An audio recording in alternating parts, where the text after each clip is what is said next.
عزیز طلباء السلام علیکم۔ آج کی اس ویڈیو میں ہم اردو مضمون سے متعلق اپنا پہلا سبق مولوی عبدالحق سے متعلقہ مشقی کام میں آنے والے اردو قواعد کو دیکھ رہے ہیں۔ اردو قواعد میں ہمارے پاس سب سے پہلے جملے کے اجزاء دیے گئے ہیں۔ اس سے پہلے کہ ہم دیکھیں کہ جملے کے اجزاء کون کون سے ہیں، ہم جانتے ہیں کہ جملہ کسے کہتے ہیں۔ جملہ الفاظ کا وہ مجموعہ ہے جس سے پڑھنے والے کو بات مکمل طور پر سمجھ آ جاتی ہے، مفہوم واضح ہو جاتا ہے، مطلب بیان کر دیا جاتا ہے۔ اسی طرح ہمارے پاس جملے کے دو جز ہوتے ہیں، مسند اور مسند الیہ۔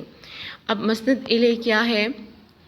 مسند الیہ کسی شخص کی بابت کچھ بتایا جائے اس کو مسند الیہ کہتے ہیں، یعنی جس شخص یا کسی بھی چیز کے بارے میں اگر کچھ بتایا جائے تو قواعد کی زبان میں اس کو مسند الیہ کہا جائے گا۔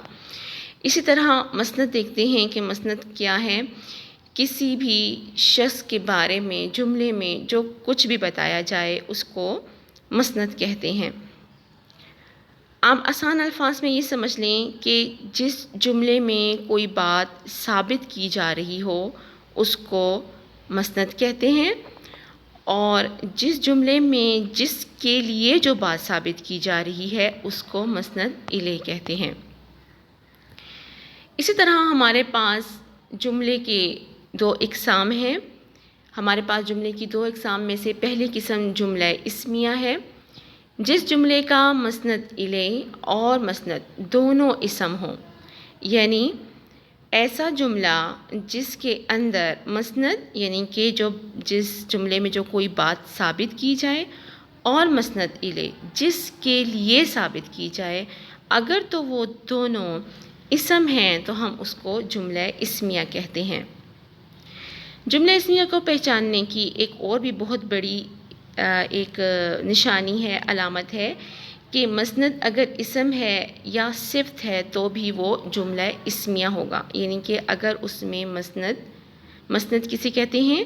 کسی بھی شخص کے لیے جو بات کی جا رہی ہو، کوئی بات ثابت کی جا رہی ہو، اس کو مسند کہا جاتا ہے۔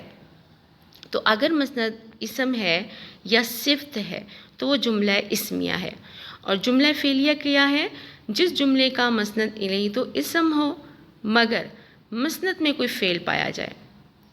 آسان الفاظ میں آپ یوں سمجھ لیں کہ جملہ فعلیہ میں کوئی نہ کوئی کام ہو رہا ہوتا ہے کسی بھی حوالے سے، اور جملہ اسمیہ میں ہمیں صرف اور صرف کسی بات کو ثابت کیا جا رہا ہوتا ہے کسی شخص کے حوالے سے۔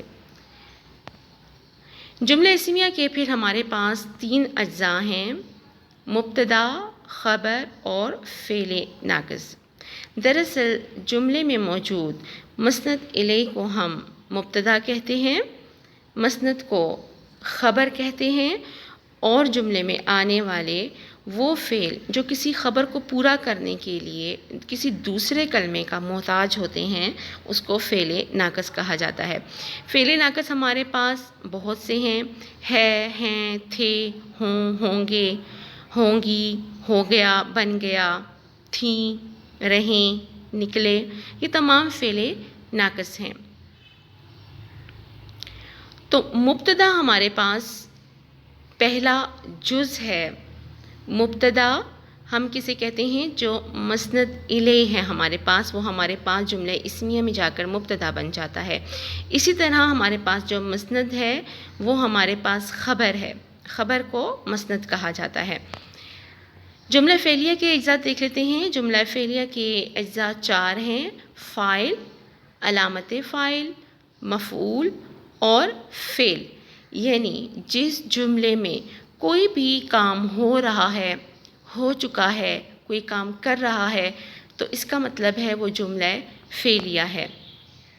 آپ کی سہولت کے لیے، آپ اپنی مزید معلومات کے لیے آپ کی اردو لازمی کی کتاب میں صفحہ نمبر 8 پر مزید معلومات دی گئی ہیں، آپ اس کا مطالعہ کریں اور جملوں کو سمجھنے کی کوشش کریں۔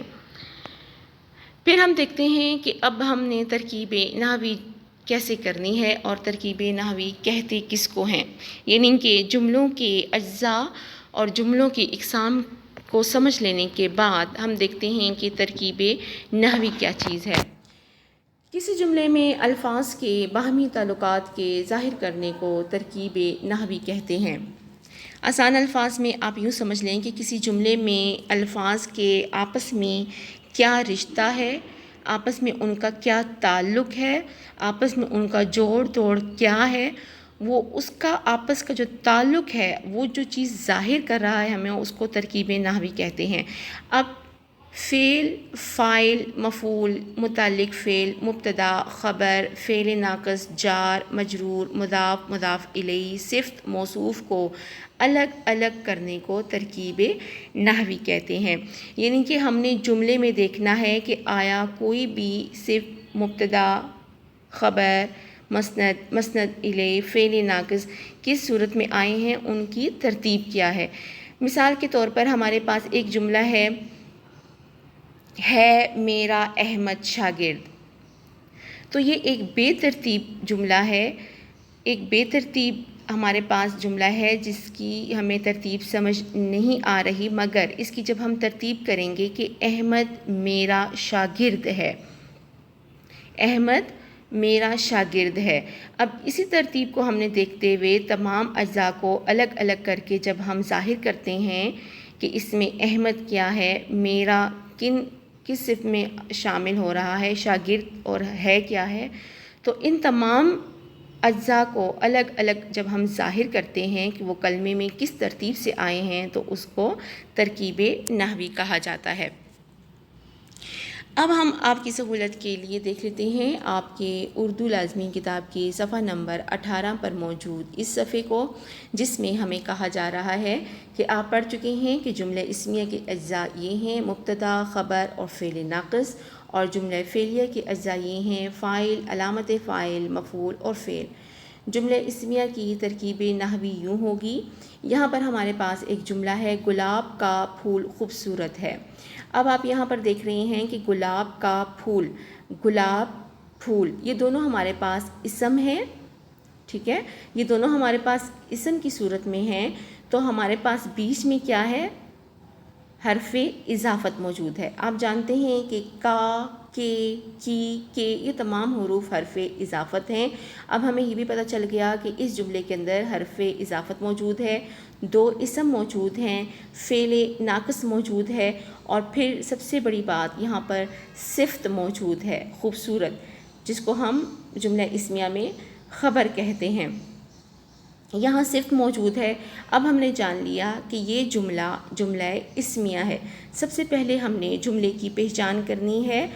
جملہ اسمیہ میں کوئی بھی کام نہیں ہو رہا ہوتا، بلکہ اس میں کوئی صفت یا خبر ہوتی ہے۔ جب ہم نے اس کی نحوی کرنی ہے تو گلاب کا پھول، گلاب مضاف الیہ ہے، گلاب کا پھول، پھول مضاف ہے، یعنی کہ پھول کس چیز کا ہے، گلاب کا ہے، کس کی طرف اشارہ ہو رہا ہے، گلاب کی جانب، تو مضاف الیہ ہے۔ اسی طرح خوبصورت خبر ہے ہمارے پاس، صفت ہے، اور ہے فعل ناقص ہے۔ گلاب کا پھول، گلاب کا پھول ہمارے پاس چونکہ یہ مسند الیہ ہے یہاں پر، تو یہ ہمارے پاس بن جائے گا مبتدا، اور پھر اسی طرح خوبصورت ہمارے پاس خبر ہے، صفت ہے اس کی، تو یہ ہمارے پاس مسند ہے۔ اسی طرح ہم اس کی ترکیب نحوی کرتے ہوئے یہاں پر واضح کر دیں گے کہ یہ جملہ اسمیہ کی مثال ہے۔ اسی طرح پھر آپ نیچے آ جائیں مثال نمبر 3 کی جانب، تو عفان نے دودھ پیا۔ اب اس جملے میں کوئی کام ہوتا ہوا ہمیں نظر آ رہا ہے، دودھ پی لیا گیا ہے، تو یہاں پر ہم نے عفان نے دودھ پیا، عفان کیا ہے، فاعل ہے، یعنی کہ دودھ پینے والا، کام کرنے والا۔ نے کا حرف علامت فاعل ہے، یہ ہمیشہ ہمارے پاس نے علامت فاعل کے طور پر آتا ہے، یعنی کہ فاعل نے جو کام کرنے والا ہے اس کے ساتھ۔ دودھ جس پر کام ہو رہا ہے مفعول ہے اور پیا فعل ہے۔ جب ہم نے یہ جان لیا کہ اس کے اندر فعل ناقص نہیں ہے تو یہ ہمارے پاس کیا ہے؟ جملہ فعلیہ جس میں کام ہو رہا ہے۔ امید کرتی ہوں کہ آپ اتنا سمجھ لینے کے بعد آئندہ آنے والی قواعد سے متعلقہ ویڈیو سے بھرپور استفادہ کریں گے۔ شکریہ۔